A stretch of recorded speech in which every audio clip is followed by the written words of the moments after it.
매주 수요일에 만나보는 사건의 재구성입니다. 박성배 변호사, 어서 오십시오. 안녕하십니까. 첫 번째 사건 키워드 볼까요? 부동산 사기왕. 최근 수천억 원대 기획부동산 투자 사기 사건이 발생했죠? 네, 그렇습니다. 이 기획부동산 투자 사기는 부동산을 이용해서 큰 경제적 이익을 얻을 수 있을 것처럼 속여서 피해자들로부터 금원을 취득하는 수법을 일컫는데 최근 경찰이 이 개발 예정지를 미리 산 뒤에 여기에 큰 보상금이 나올 것이니 미리 투자금을 투입하라는 취지로 피해자들을 속인 혐의로 이 부동산 투자업체 K사문과 김현재 회장 등 경영진을 수사하고 있습니다. 예. 자, 그런데 이번 사건의 핵심 인물 김 회장, 20년 전 기획부동산 사기로 이 징역형을 선고받았던 그 인물과 동일 인물이었습니다. 풀모지나 다름없는 땅이 곧 개발될 것처럼 속여서 수백억 원대 사기 행각을 벌인 이른바 기획부동산 업계의 큰손이 구속 기소됐습니다. 검찰에 구속 기소된 김 회장은 헐값으로 땅을 사들인 뒤 허위 개발 정보로 투자자들을 속이는 수법으로 10배 가까운 부당 수익을 챙긴 것으로 드러났습니다. 이렇게 챙긴 돈이 200억 원, 확인된 피해자만 200명이 넘습니다. 부동산 시장에서 퇴출된 줄만 알았던 김 회장, 20년 만에 다시 나타났는데 그 수법은 아까 말씀하시는 거 들어보니까 뭐 크게 달라진 것 같진 않은데요. 당시 설립한 업체 이름도 유사하고 수법도 상당히 비슷합니다. 김현재 회장이 지난 2000년대 초반에 기획부동산 사기 행각을 벌인 혐의로 징역 3년을 선고받고 복역한 바가 있습니다. 그러다 20년 만에 다시 등장을 하는데 2021년 설립한 플랫폼 기업이 K삼흥, 이름이 유사하죠. 거기다 사기 수법도 상당히 비슷한데 과거에는 일정 구역의 토지를 한꺼번에 산 뒤에 그 호재를 지어내거나 과장하는 방식으로 비싼 값에 이 부동산을 쪼개서 파는 방식을 사용해 왔습니다. 그런데 최근에는 이 정부나 지자체가 개발할 땅이라면서 개발 예정지를 미리 산 뒤에 나중에 큰 보상금이 나올 것이니까 투자금을 지급해 달라는 취지로 속이는데 수법 자체가 상당히 유사합니다. 그 과정에서 월 2%의 수익을 보장하겠다고 약속을 하는데 이른바 폰지 사기가 의심됩니다. 이 폰지 사기는 아랫돌 빼서 윗돌 괴는 방식인데 신규 투자자의 돈을 사업에 사용하지 않고 기존 투자자에게 수익으로 지급하는 방식이죠. 즉 돈이 돌아가지 않습니다. 결국 나중에는 뒤늦게 들어온 투자자는 반드시 피해를 입을 수밖에 없는 구조입니다. 그렇군요. 뿐만 아니라 과거에 다단계 방식으로 그 피해자들을 상당히 부풀리는 형태를 취했는데 최근에도 역시 투자자를 유치해오는 직원들에게 수당을 지급하는 다단계 방식을 취했습니다. 이 다단계 방식에서는 피해자가 곧 가해자가 되는 악순환의 구조를 밟게 됩니다. 이에 따라서 내부 고발이 원활하게 이루어지지 않는 불이익이 발생하게 되는데 그 수법을 이번에도 사용한 것으로 의심되고 있습니다. 폰지 사기, 뭐 다단계, 20년 전 썼던 수법 그대로 썼다는 말씀이신데 20년 동안 이 부동산 가격은 많이 올랐잖아요. 네네. 사기 규모도 그만큼 커졌습니까? 과거에 김 회장이 받았던 사기 혐의의 피해자는 213명, 피해액이 210억 원대였습니다. 그런데 최근에는 경찰 수사가 진행 중입니다만 파악된 피해자가 현재까지 1,000명 이상에 집계된 피해액만 1,300억 원입니다. 그렇지만 피해자들 주장에 따르면 3,000억 원 이상의 피해가 예상되는 사건이라고 합니다. 수사 진행 상황에 따라서 그 피해가 기하급수적으로 늘 가능성이 상당히 높습니다. 아니 20년 전에 사기 혐의로 이제 법적인 처벌까지 받았던 사람이 어떻게 이렇게 다시 나와서 더 많은 피해자들을 양산하면서 이렇게 사기를 칠 수 있는 거죠? 이 회사 내부 직원 증언에 따르면 김 회장의 화술이 상당히 뛰어나고 특히나 노년층들을 대상으로 김 회장이 이 화려한 화술을 구사하기 시작하면 이 노년층들은 쉽게 빠져들 수밖에 없다고 합니다. 아무래도 당시에 금리가 낮은 상태이다 보니 월 2%의 수익을 보장한다는 경제적 이익도 감안하지 않을 수 없었던 것 같은데 과거에도 그렇고 이번에도 김 회장은 사기 행각을 벌이면서도 자선 사업을 활발히 진행합니다. 자선 사업이요? 과거에는 소년범 등 수용자들을 위한 장학 사업에 학생들을 대상으로 한 장학금을 지급해주는 자선 사업을 진행해 왔었고 최근에도 수혜복구 성금을 기부하거나 임직원 자녀 장학금을 지원하는 자선 사업을 역시 진행해 왔습니다. 이미지를 상당히 좋게 만들어서 사기 행각에 사용하였다고 볼 수밖에 없는 대목인데 이 정부 표창을 사무실 곳곳에 전시하는가 하면 작년 11월에는 고향에 공적비를 세우는가 하면 기부도 적지 않게 하고 이를 홍보성 기사로 지속적으로 표현해왔습니다. 즉 그 이력을 보고 이 사람은 나를 속이지 않겠다 믿게 되는 피해자들도 발생했던 것 같습니다. 고령층 피해자가 좀 많은가요, 그러면?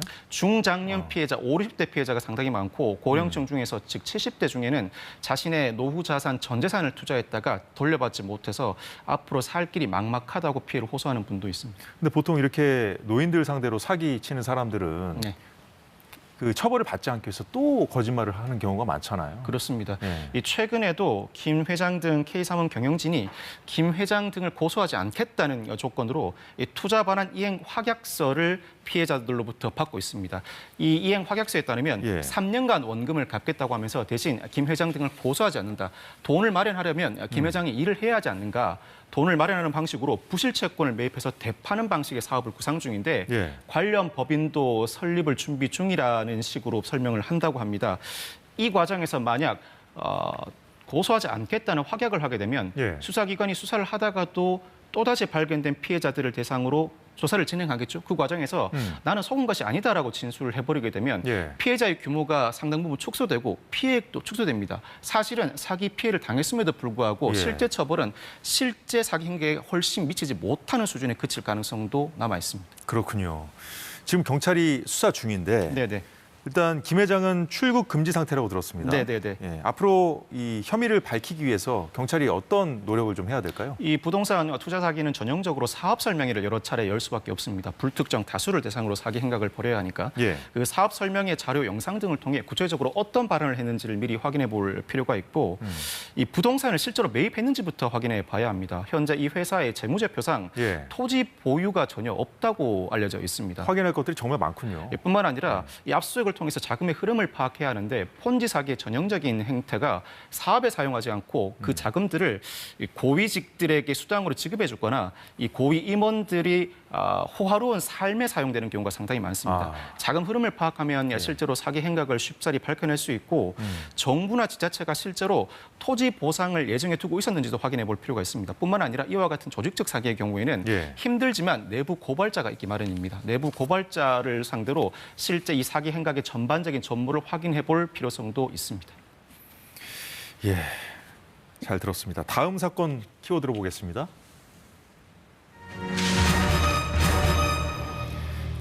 디지털 교도소 부활, 범죄 혐의자 신상을 무단으로 공개하는 웹사이트 디지털 교도소가 최근에 이 4년 만에 다시 등장해서 논란이 되고 있죠.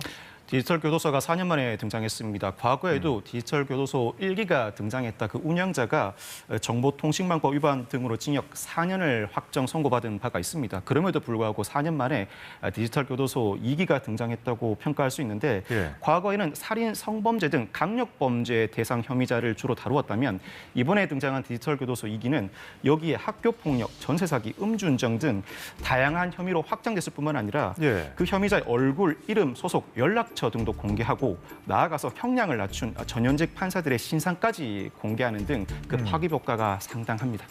논란이 돼서 사라졌다가 다시 생겨났는데 더 광범위하게 지금 활동을 하고 있다 이런 네네. 말씀이군요. 네네. 그런데 우리가 꼭 짚어볼 것이 드라마 소재로도 많이 나오지만 네네. 이 사적 제재, 네네네. 엄연한 불법이지 않습니까? 네네. 디지털 교도소를 두고 처벌할 수 있는지 과거에는 논란이 있었습니다만 결국 법원은 처벌 대상이라는 확정 판결을 선고했습니다. 이 과거에도 이 디지털 교도소로 인해서 한 대학생이 결백을 주장하다가 극단적 선택을 하기도 했고 예. 한 수도권의 대학 교수는 성착취범 누명을 썼다면서 울분을 토하기도 했습니다.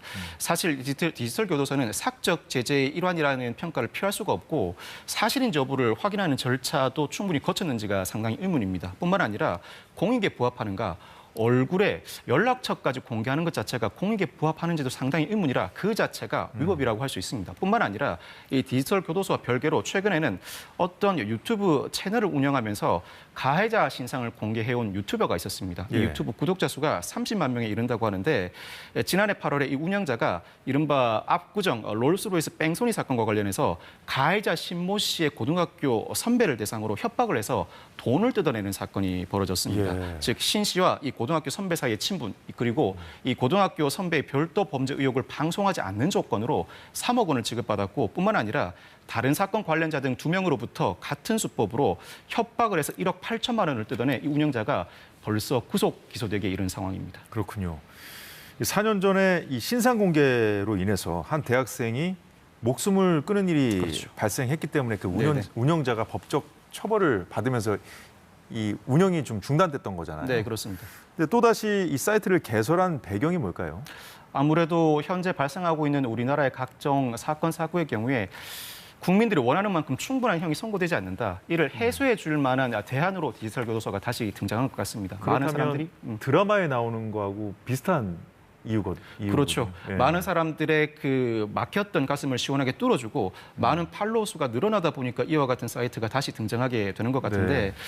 이 운영자도 조심스러울 수밖에 없죠. 과거에 처벌받은 전례가 있다 보니 확실한 증거가 있는 경우에만 이 디지털 교도소에 등록을 한다고 공지하면서 관련 제보도 요청하는 글도 아울러 게시했습니다. 그렇지만 어떠한 방식으로 사실 확인을 하는지 공개하지 않았고 운영진 정보도 전혀 공개한 바가 없습니다. 예. 사실 최근에 국민들의 요구에 따라서 신상 정보 공개 범위가 상당히 많이 늘어났고 뿐만 아니라 과거에 배드파더스라고 해서 네. 양육비를 미지급한 관련자를 공개하는 사이트도 운영된 바가 있습니다. 그 운영자도 결국 유죄 확정 판결을 받았었는데 현재는 국민들의 요청을 받아들여서 양육비 이행관리원이 공적 심사를 거쳐서 일부 양육비 미지급자를 공개하는 절차를 도입하고 있습니다. 이미 네. 공적 기능이 어느 정도 수행되고 있는 만큼 사적 제재 일환으로 이와 같은 사이트를 운영하는 것은 여전히 불법의 영역에 남아 있음을 명심하셔야 할 것 같습니다. 이 사건에 우리가 눈여겨본 이유가 최근에 네네. 발생한 사건이 하나 있어요. 강남역 인근 건물 옥상에서 네. 여자친구를 살해한 20대 남성. 네네. 알고 보니 이 수능 만점 의대생으로 알려지면서 네네. 온라인상에 지금 신상이 막 퍼지고 있거든요. 지난 6일 오후 4시경에 강남역 사거리 인근의 15층 건물 옥상에서 25세 남성이 여자친구를 흉기로 살해하는 사건이 벌어졌습니다. 그런데 공교롭게도 이 피의자가 과거에 수능에서 만점을 받고 서울에 소재한 유명 대학의 의대생임이 밝혀지면서 많은 사람들이 이 관련자를 추려내는 과정에서 가해자를 특정하기에 이릅니다. 예. 이 피의자의 SNS까지 공개됐는데 결국 이 신상이 전면적으로 유포되기에 이르렀습니다. 뿐만 아니라 여기서 더 나아가서 네. 이번에 사망한 피해자의 신상까지 공개되면서 그 파급 효과가 상당히 일파만파 그렇군요. 번지고 있습니다. 이게 뭐 특정 사이트를 개설하지 않아도 워낙 그 온라인 공간이 잘 돼 있기 때문에 이렇게 네네네. 퍼질 수가 있는 거군요. 그렇습니다. 예. 사실 신상 정보 공개를 하는 경우에 즉 경찰과 검사가 공적 절차를 거쳐서 신상 정보를 공개하는 경우에도 고민하는 이유가 예. 가해자의 신상을 공개할 경우에 이는 돌이킬 수 없는데 관련된 피해자나 그 가족들이 불이익을 받을 가능성이 상존하고 있기 때문입니다. 그를 이유로 비교 형량을 거쳐서 엄격한 심사를 거치는데 가해자 신상 외에도 피해자 신상까지 이렇게 무차별적으로 공개되면 피해자의 신상을 공개하는 이유는 안타깝다는 그 의사에 비롯된 것이긴 하겠습니다만 예. 피해자와 그 가족들도 그 피해를 상당 부분 입을 수밖에 없습니다. 예. 마지막 사건 볼까요? 주차장 얌체족. 주차장에서 뭘 했길래 얌체라는 소리까지 듣고 있는 겁니까? 오피스텔 지하 주차장 일부 격을 혼자서 쓰겠다면서 이 잡동사니 같은 박스에 사다리를 방치해두고는 만약 관리사무소 직원이 경고하거나 안내문을 부착하면 고소하겠다고 적반하장의 태도를 보인 인물이 있어서 화제가 되고 있습니다. 이 영상, 사진과 글을 본 네티즌들 옆에 다른 물건을 가져다 두고 건드리면 고소하겠다고 맞대응하라, 역지사지 해주어야 한다는 반응을 보이고 있습니다. 왜 저런 일을 한 거죠? 이 주차장 자리 맡기가 여러모로 문제가 되고 있기 때문입니다. 즉, 이 자리를 스스로 맡아서 다른 차가 주차하지 못하게 막고 자신만 사용하겠다는 취지인데 사실 주차장 자리는 현대사회에서 우리 국민들이 일상에서 가장 쉽게 접할 수 있는 첨예한 문제라고 할 수 있습니다. 예. 영업용 차량의 진입을 막는 등 특정한 상황이 아니고서는 형사처벌하는 등 제재할 방법이 없다 보니 국회에 이미 관련 법이 개정돼 있기도 합니다. 즉 계류돼 있는 상황인데 주차장법 일부 개정안이 주차자리 선점을 위해서 사람이 직접 차에 진입을 막거나 예. 물건을 적재해둘 경우에 과태료 최대 500만 원을 부과하는 법률안 개정안이 마련돼 있습니다만 아직 관련 상임소위원회에 계류돼 있는 상태입니다. 예.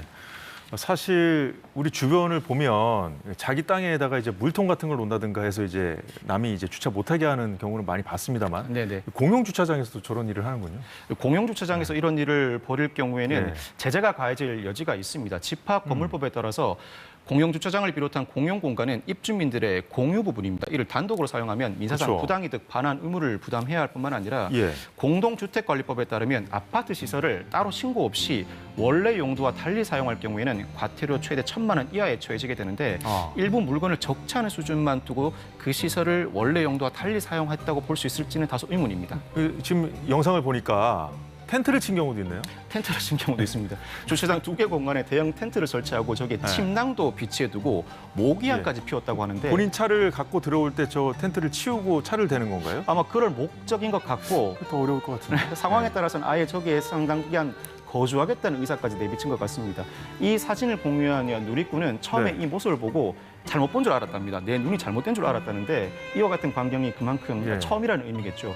이만큼 주차 문제가 우리 국민 일상에 가장 첨예하게 대립되는 다가오는 문제로 이미 크게 현대 사회에 문제화되어 있습니다. 형사처벌까지는 아니라고 하더라도 예. 일정 부분 제재가 필요하고 과태료 부과 처분이 실제로 이루어지기 시작한다면 이와 같은 일은 방지할 수 있는 문제라고 보여집니다.